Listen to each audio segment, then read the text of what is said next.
Hello everyone, আশা করছি সকলে ভালো আছেন। অনেক অভিভাবকের একটা কোশ্চেন থাকে যে তারা তাদের সন্তানদেরকে ইংরেজি ভাষা শেখাতে চায়।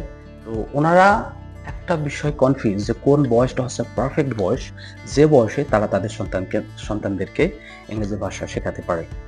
দেখুন, বিশ্ববিখ্যাত যে ভাষাবিদরা আছে ওনারা একটা রিসার্চ শেয়ার করেছে এই বিষয়ে যে একটা শিশু জন্মের পর থেকে 12 বছর বয়স পর্যন্ত তারা একটা দ্বিতীয় ভাষা খুব দ্রুত শিখতে পারে। সেটা হতে পারে ইংরেজি, ফ্রেঞ্চ, পর্তুগিজ অথবা অন্য কোনো একটা বিদেশি ভাষা। কারণ শূন্য থেকে মানে জন্মের পর থেকে 12 বছর বয়স পর্যন্ত তারা একটা ভাষা দ্রুত শিখতে পারে, কারণ তাদের ওই সময় লার্নিং ক্যাপাসিটিটা খুব দারুণ থাকে। 12 বছর যখন তারা ক্রস করে তাদের মধ্যে ভয়, জড়তা, লজ্জা এগুলো আসা শুরু করে, যার ফলে তারা লজ্জায় মুখ খুলতে চায় না, ভয় পেয়ে প্রেজেন্টেশন প্র্যাকটিস করতে চায় না, যার ফলে তারা ইংরেজি খুব দারুণভাবে বলতে পারে না।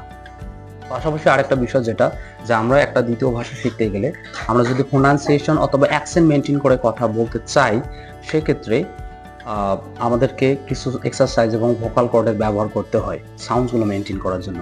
কিন্তু যখন 12 বছর বয়স পার হয়ে যায় তাদের ভোকাল কর্ডগুলো শক্ত হয় এবং প্রোনাউন্সিয়েশনটা ডেভেলপ করা খুব কঠিন হয়ে যায়।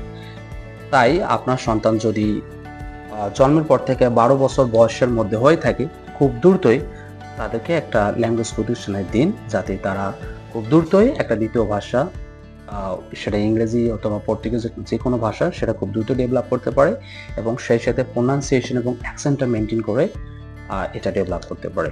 তো থ্যাংক ইউ ভেরি মাচ। আমি আবারও আপনাদের বলছি যে একটা ভাষা মানে দ্বিতীয় ভাষা ইমপ্রুভ করার রাইট বয়স হচ্ছে শূন্য থেকে মানে জন্মের পর থেকে 12 বছর বয়স পর্যন্ত। সো এরপরে যখন বয়সটা পার হয়ে যাবে আপনার সন্তানকে ইংরেজি শেখানোটা অনেক কঠিন হবে, কারণ তার মধ্যে লজ্জা এবং জড়তা, ভয় এগুলো আসবে। তো থ্যাংক ইউ ভেরি মাচ। দেখা হচ্ছে অন্য কোনো ভিডিওতে। Till then, take care of yourself. Bye by.